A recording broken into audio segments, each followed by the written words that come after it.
Yo quiero invitarte para que hoy sigamos juntos y juntas reflexionando en la palabra de Dios. Y estamos siempre en el libro de Jueces. Dijimos que teníamos en este libro muchas cosas que nos sirven también para nuestro tiempo, y aunque apenas son unas pinceladas pequeñas, lo que hacemos con esta serie es de acercarnos a estas historias que nos cautivan, que nos enseñan, que nos ayudan a comprender también sobre nuestra propia vida, ¿no? Sobre nuestras propias experiencias de fe con el Señor. Y en el libro de Jueces dijimos la semana pasada que encontrábamos una serie de un ciclo de altos y bajos, donde el pueblo de Dios estaba muchas veces, hacía lo bueno cada vez que Dios le levantaba a un líder, a un juez, y otras veces estaba lejos de Dios, buscaba adoración a otros dioses, a ídolos, hacían cosas que a Dios no le agradaba y venían consecuencias. Entonces, esos ciclos en la vida de los seres humanos no son buenos. A Dios le agrada que nosotros cuando pongamos nuestras manos en el arado, dice el Señor Jesús, que no volvamos a ver atrás. Si usted hace un compromiso con Dios, vamos a hacerlo seriamente. Vamos a caminar con Él en los tiempos buenos y en los tiempos que no son tan buenos, porque Él es Dios. ¿Y cómo tú y yo podemos hacer eso? Bueno, aprendiendo de la palabra, orando, relacionándonos con personas que nos ayuden a crecer, que nos ayuden a comprender lo que estamos viviendo a la luz de la palabra de Dios. Y esos ciclos a veces nos mantienen estancados. Conocemos personas que están a veces muy altos, ¿verdad? Aquí vienen, ayunan, oran, quieren conocer más de la palabra, quieren servir, pero pasan unos 2 o 3 meses y después ya no vengo más a la iglesia. Y eso es triste. Y las personas se estancan. Y eso era lo que vivía el pueblo de Israel. Y Dios levantó una y otra vez a jueces, porque no había rey todavía. Ellos ya estaban en la tierra prometida. Ellos ya habían aprendido después de 40 años o casi 40 años en el desierto, que Dios quería que ellos tuvieran una identidad diferente como pueblo de Dios, que no fueran iguales a los otros pueblos que estaban allí. Y encontramos en la historia de hoy, capítulo 6, cómo Dios sorprende a un hombre llamado Gedeón.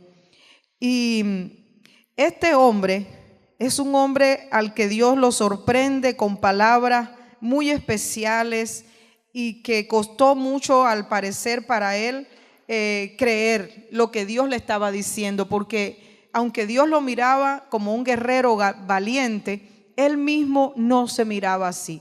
Pero vamos a leer este capítulo, una parte de este capítulo, para juntos reflexionar en este pasaje, porque tú y yo podemos ser también un Gedeón para Dios. Los hijos de Israel hicieron lo malo ante los ojos de Jehová, y Jehová los entregó en manos de Madián por 7 años. Y la mano de Madián prevaleció contra Israel. Y los hijos de Israel, por causa de los madianitas, se hicieron cuevas en los montes y cavernas y lugares fortificados. Pero sucedía que cuando Israel había sembrado, subían los madianitas y amalecitas, los hijos del oriente, contra ellos, subían y los atacaban. Y acampando contra ellos destruían los frutos de la tierra hasta llegar a Gaza, y no dejaban que comer en Israel, ni ovejas, ni bueyes, ni asnos. Porque subían ellos y sus ganados, y venían con sus tiendas en grande multitud, como langostas. Ellos y sus camellos eran innumerables. Así venían a la tierra para devastarla. De este modo empobrecía a Israel en gran manera por causa de Madián, y los hijos de Israel clamaron a Jehová. Y cuando los hijos de Israel clamaron a Jehová a causa de los madianitas, Jehová envió a los hijos de Israel un varón profeta, el cual les dijo: así ha dicho Jehová, Dios de Israel: yo os hice salir de Egipto y os saqué de la casa de servidumbre. Os libré de mano de los egipcios y de mano de todos los que os afligieron, a los cuales eché delante de vosotros y os di su tierra. Y os dije: yo soy Jehová vuestro Dios. No temáis a los dioses de los amorreos, en cuya tierra habitáis.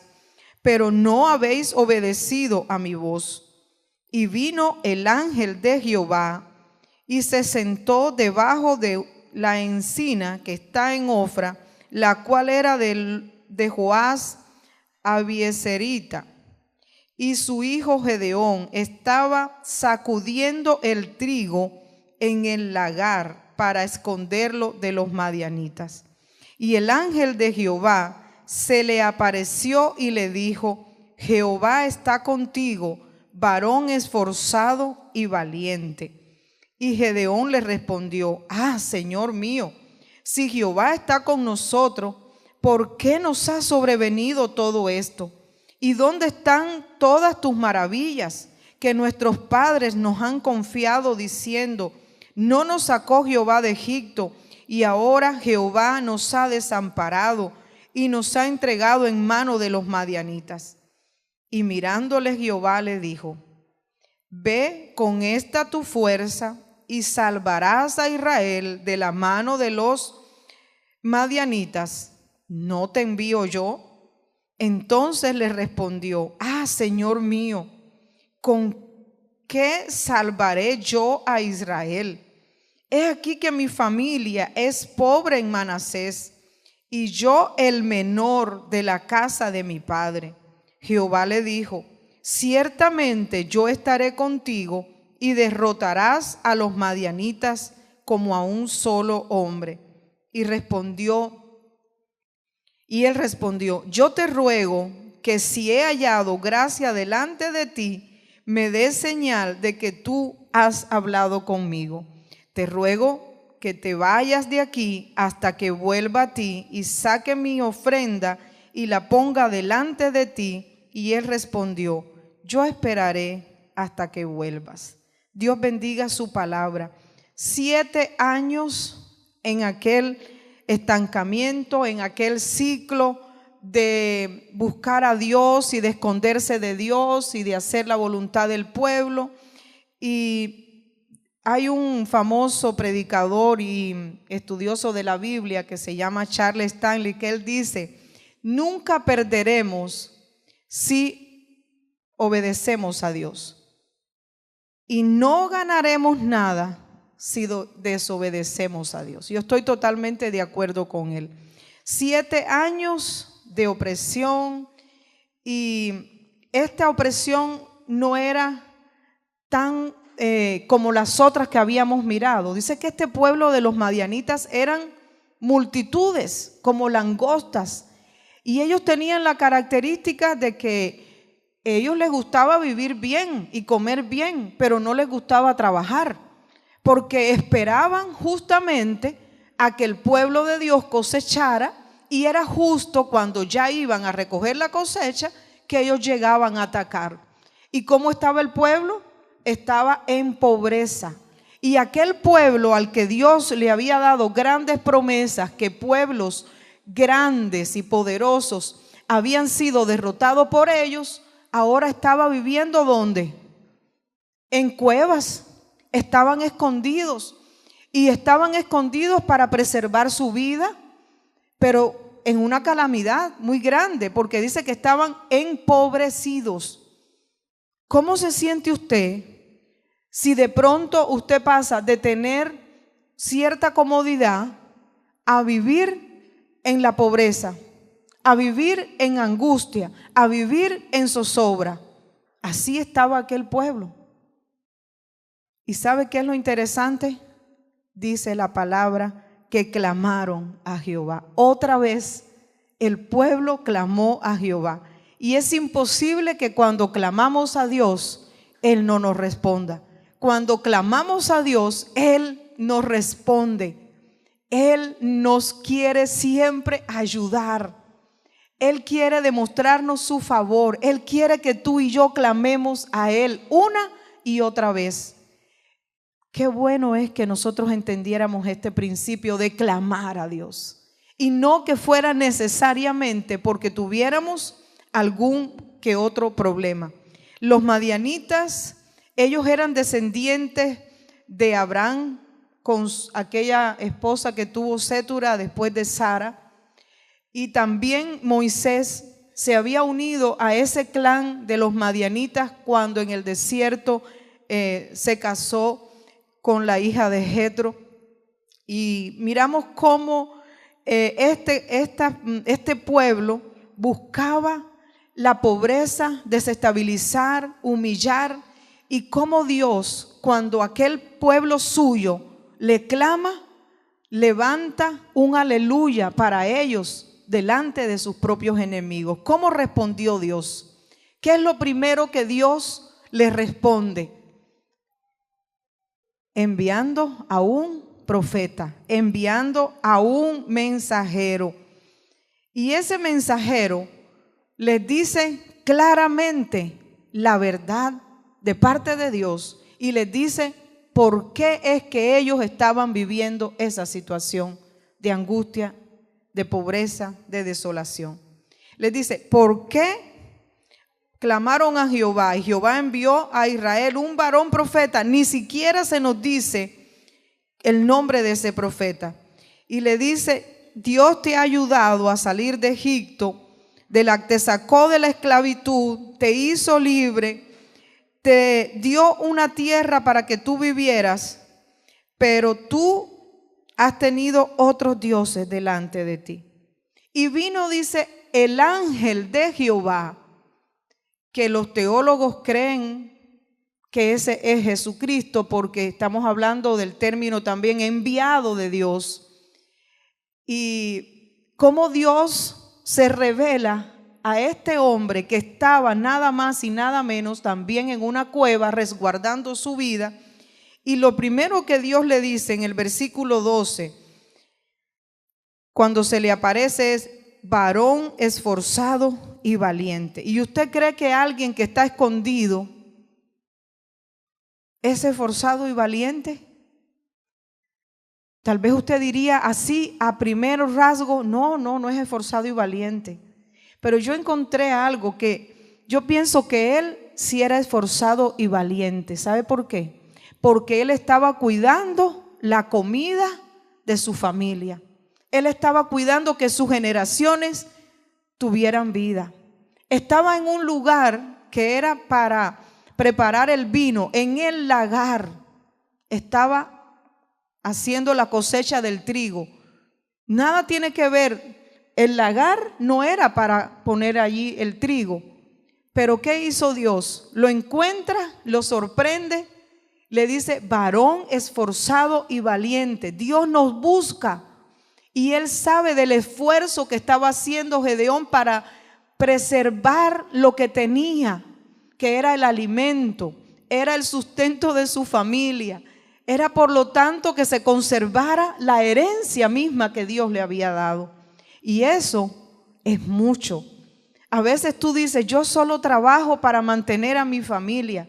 Estás cuidando de tu familia y eso es algo que agrada a Dios si lo haces honestamente con tu trabajo, con tu esfuerzo.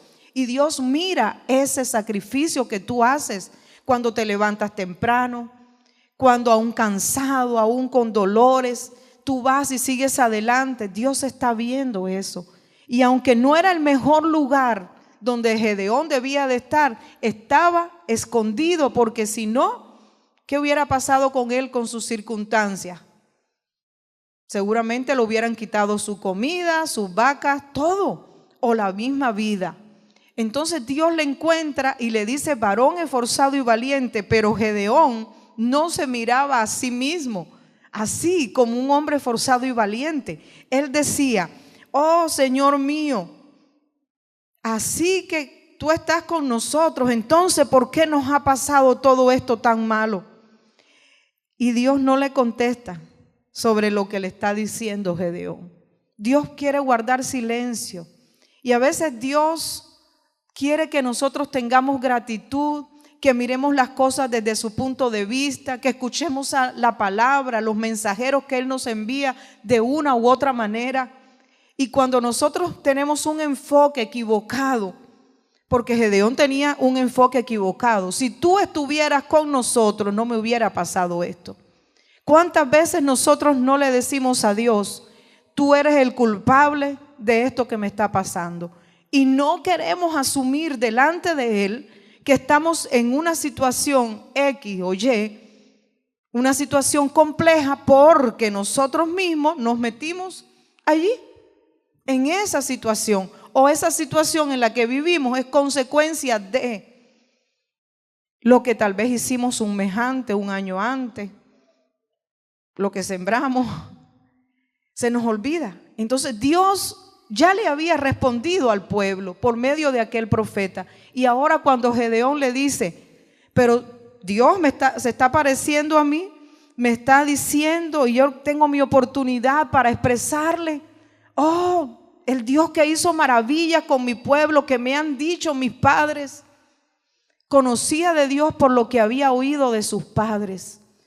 Qué bueno que los padres también seamos los que instruyamos a nuestros hijos, que nuestros hijos puedan decir, fue mi papá, fue mi mamá el que me enseñó la palabra. No esperar a que sea la iglesia el que lo haga. Gedeón sabía de Dios por sus padres y por eso, aunque Dios guarda silencio, dice que le miró.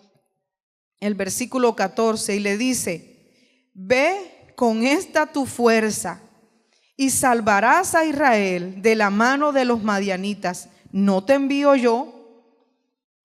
Dios lo mira esforzado, lo mira valiente y le dice, ve con esta tu fuerza. Hay cosas que Dios ha puesto en nuestra vida, que nosotros somos sobrevivientes, nosotros somos personas guerreras, nosotros somos personas que cuando nos dicen no, oramos 1, 2, 3 veces.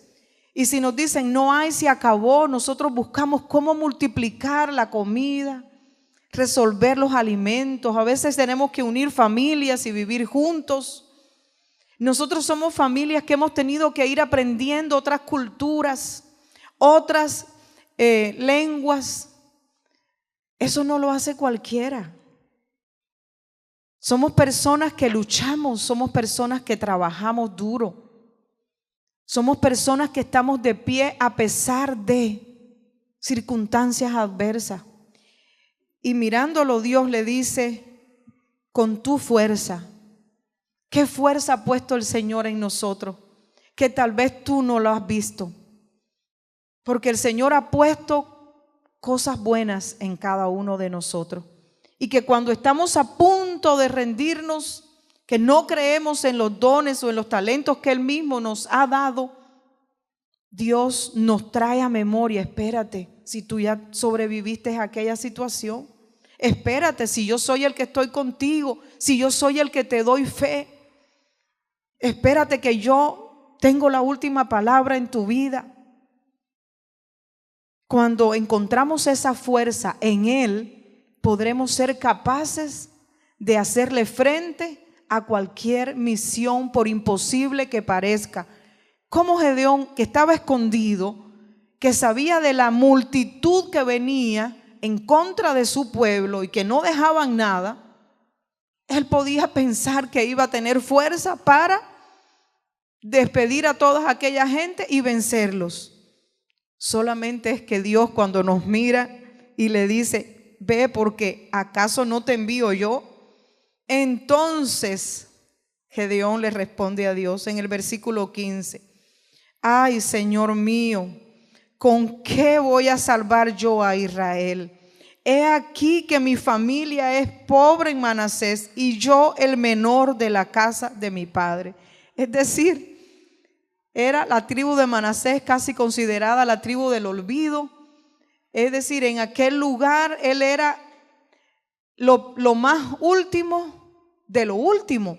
Y así se miraba a él, que él no podía, que a él posiblemente le habían dicho los de las otras tribus, los de la familia: tú no puedes.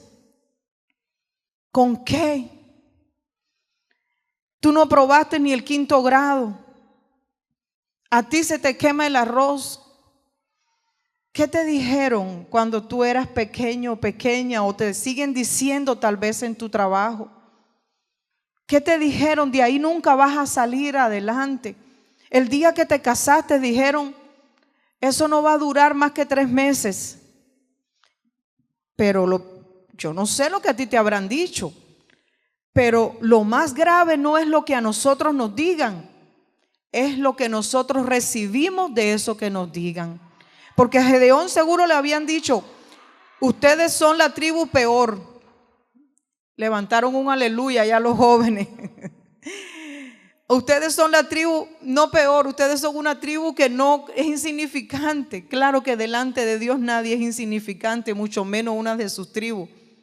Pero ¿qué le habían dicho? Tú eres el menor, tú tienes que esperar, tú no puedes, tú eres débil. Lo más triste era lo que Gedeón había creído. Eso que le había dicho la cultura, la sociedad, era que él se lo había creído porque él se lo estaba diciendo a Dios. Yo, ¿con qué fuerza? ¿Cómo voy a hacer semejante tarea? ¿Qué te han dicho a ti? ¿Eres hispano? ¿No hablas inglés? Los documentos están en un proceso muy largo, casi que para la vida eterna. ¿Qué te han dicho? ¿Tú no puedes? ¿Le has preguntado a Dios qué dice Él?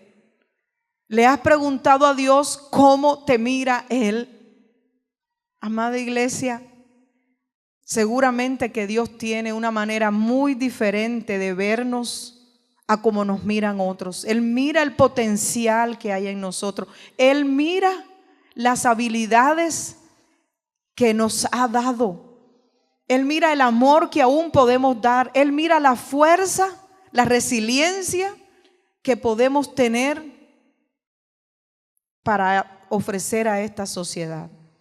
Porque las fuerzas que tú y yo podemos tener vienen de Dios si confiamos en Él. Cuando Gedeón le dice así, Jehová le dijo: ciertamente yo estaré contigo y vas a derrotar a los madianitas como a un solo hombre. ¿Quién era ese solo hombre que Gedeón debía derrotar primero? A él mismo. Cuando tú derrotas a ese yo que te dice: no puedo, tú haz silencio, tú no vayas, tú no pongas la empresa, tú no hagas esos trámites de papeles. Cuando tú derrotas ese hombre que te habla o esa mujer que te habla y que te dice no, entonces vas a derrotar a cualquier ejército, por grande que sea, si tú pones a Dios como garante de tus victorias, porque eso es lo que Dios le dice a Gedeón: vas a ir, vas a tener la victoria porque yo voy a estar contigo. ¿Tú crees que Dios también quiere estar contigo? ¿Tú crees que tú peleas tus batallas solo o sola en medio de tus debilidades?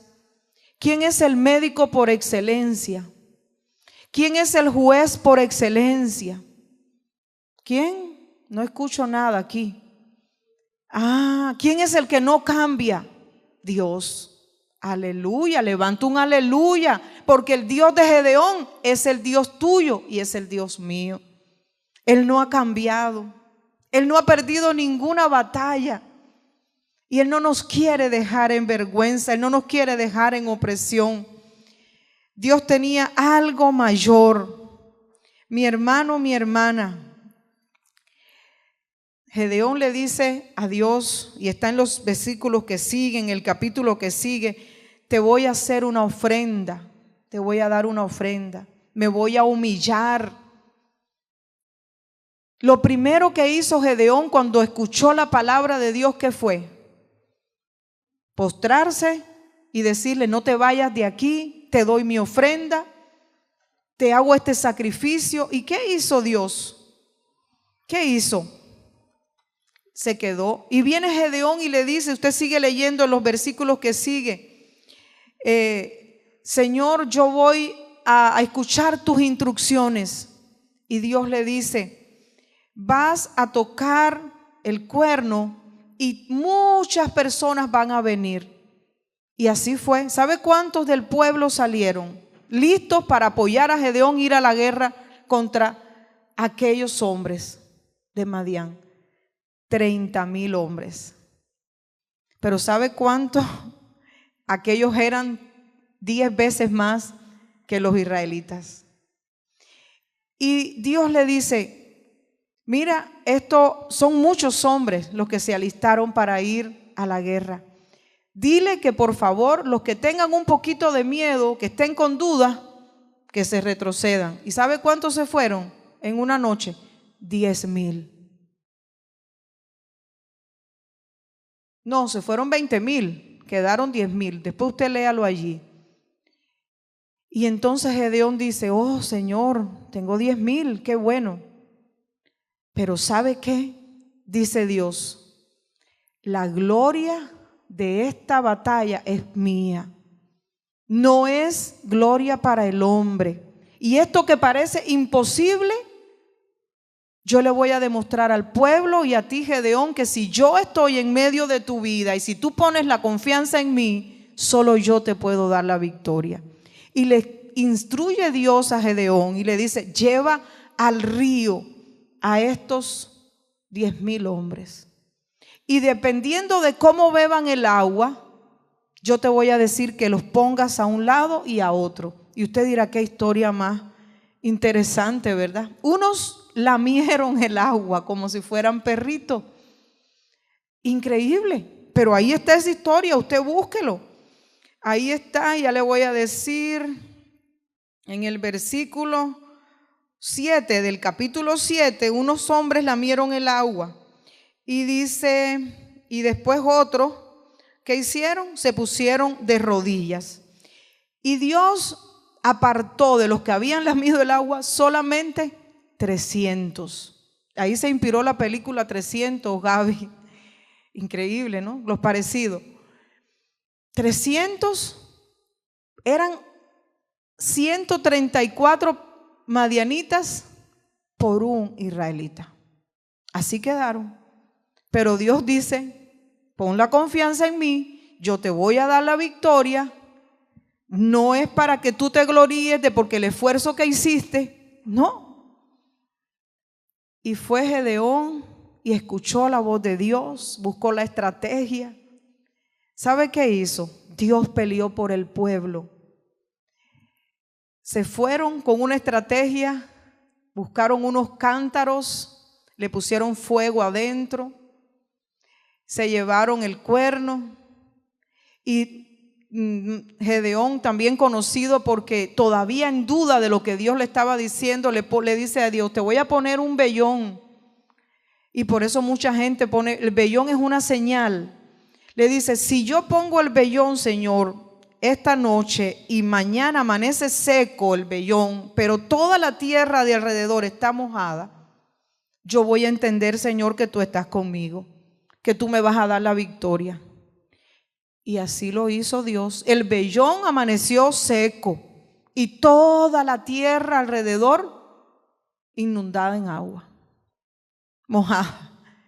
Y todavía dice Gedeón, Señor, pero si de verdad tú vas a ir conmigo, confírmame y que ahora, esta noche, voy a poner el vellón otra vez.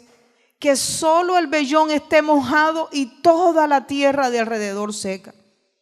Y Dios lo escuchó y lo hizo a sí mismo. ¿Cuántas veces a nosotros nos ha pasado algo parecido? Dios te dice, Gaby, ¿cuántas veces usted puso una señal? Es Estercita la que me voy a casar con ella, Señor. Y Estercita puso alguna vez una señal allá.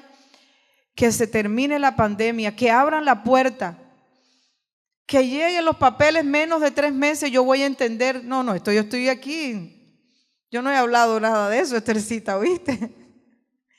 Pero ¿y tú? ¿Has puesto alguna señal a Dios? Y Dios te responde, sí, ve, trabaja. Sí, aplica en ese trabajo.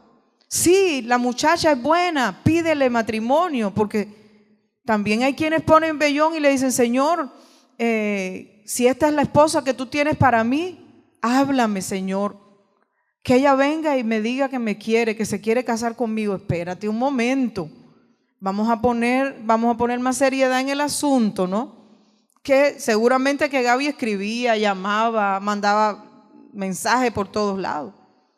Por eso hoy está felizmente casado. Entonces nosotros tenemos que aprender, sí, a pedirle señales a Dios, pero tal vez no tanto, ¿verdad? Este hombre tan amado por Dios, valiente, guerrero, esforzado, con esas señales, con aquella estrategia que Dios le da, todavía Dios le dice, ¿tienes alguna duda? Ve y escucha en el campamento enemigo qué es lo que se está diciendo sobre esta batalla. Y se fue escondido. Él tenía experiencia en eso, ¿no? De esconderse. Se fue escondido y allí con la persona que le ayudaba y escuchó lo que en el campamento enemigo estaban diciendo. Y era que un soldado le estaba contando un sueño a otro de que los israelitas iban a tener victorias y los iban a arrasar. ¿Y sabe qué? Interpretan el sueño ellos mismos y dicen, oh, esto está malo. Y Gedeón entendió que Dios aún a sus enemigos le estaban viendo como un varón esforzado, valiente, y va a la batalla, pero la batalla con los cántaros. Cuando rompen los cántaros y Gedeón dice, yo voy a romper el cántaro, cuando ustedes me vean a mí hacerlo. ¿Tú quieres que tus hijos hagan algo? Bueno, hazlo tú primero delante de ellos. ¿Tú quieres que tus vecinos hagan algo bueno? ¿No tienes otras maneras de influenciarlo? Hazlo bueno. Gedeón como líder dice, lo que me vean hacer a mí. Entonces, Señor, aquí vamos. Rompieron el cántaro. Imagínase el estruendo de aquello, si sería de barro, no sé. Y sale el fuego. Y los enemigos, que eran 134 por 1, se confundieron, se mataron entre sí. Y los israelitas muy poco tuvieron que pelear. Dios le dio victoria. Gedeón dijo, por la espada de Jehová, por la espada de Gedeón. Ahí está en la palabra. En estos 2 capítulos lea esta historia. Y si yo me he tenido algún error, usted diga, aquí se equivocó la pastora, pero esta historia está muy interesante. Puede ser que me haya equivocado en algún número, en algún detalle. Pero ¿sabe qué? Usted vaya a contar ahí si eran tantos. Usted cuente, pero usted apréndase la historia y dígale, Señor, ¿qué quieres que yo aprenda de esta historia? Porque creo que Dios nos conoce muy bien a cada uno de nosotros. Y si esta historia está en la palabra y nosotros estamos reflexionando sobre los grandes acontecimientos de la Biblia, de hombres y mujeres que Dios llamó y Dios usó, como Gedeón, es para algo también en nosotros. Parecía imposible para él. Él no se miraba a la altura del llamado y la misión que Dios le estaba encomendando. Y Dios le dice, espérate, no se trata de ti, se trata de que yo voy a estar contigo. Yo te voy a dar las estrategias, yo te voy a ayudar. La victoria es para gloria mía. Confía en mí. Y hoy, hermano y hermana, Dios que nos conoce, cómo somos, dónde están nuestras debilidades, dónde están nuestras flaquezas, Él nos dice, esforzados y valientes somos. Yo lo creo. ¿Cuántos pueden decir así también de sí mismos? ¿Cuántos pueden decir, Señor, yo reconozco que estoy de pie y que tú me has ayudado y que tú me has esforzado? Porque yo los miro a ustedes y yo los miro así, como hombres y mujeres valientes. Hombres y mujeres que hemos comenzado una congregación de hace 4 años de cero. Y aquí hay muchachitas, niñas que danzan, que están aprendiendo a danzar, que nunca habían danzado. Hombres y mujeres que nunca habían tenido entrenamiento para cantar. Y seguimos aprendiendo y tenemos un mundo por delante para aprender. Hombres y mujeres que están aprendiendo a dar las clases, que estamos aprendiendo a cocinar, a servir, a abrazar, porque hasta eso, hermanos, se necesita valentía para abrazar a otros. Yo veo hombres y mujeres en este lugar extremadamente valientes, que trabajan duro de sol a sol y que se levanta el domingo temprano y dice: voy a alabar al Señor, voy a llevar a los niños, voy a llevar a las niñas, les voy a enseñar qué hace falta que haga. Se necesita valentía, mi hermano y mi hermana. Cuando muchos no quieren ir, ¿usted cree que nosotros pensamos: Señor, ¿y ahora cómo vamos a hacer con 80 niños aquí el domingo, con 90 niños, con 70 niños? No es en nuestras fuerzas. Son milagros que Dios hace en la vida de ellos, que estamos poniendo una palabra, que estamos edificando una nueva manera de vivir. Y eso es para gloria de Dios. No lo podemos hacer en nuestras fuerzas. Y tú, mi amado, mi hermana, mi amado hermano y hermana, ¿qué te han dicho los mensajes que te han llegado? La publicidad que recibimos de posiblemente mujeres bonitas, ¿qué nos dice eso a nosotras las mujeres? No clasificamos, no tenemos tantas medidas exactas, posiblemente. ¿Qué nos dicen? No, tú no. Pero ¿qué dice Dios de nosotras? ¿Qué dice Dios de ti, mi hermano? Que eres esforzado y valiente, que Él ha visto tu lucha, que Él es el que te ha sostenido, que Él es el que pone fuerza en ti para pelear tus batallas. No aceptes algo menos que eso para ti. Dios está con nosotros y podemos derrotar todo ciclo de pecado. Podemos hacer grandes obras para gloria del Señor si ponemos nuestra confianza en Él.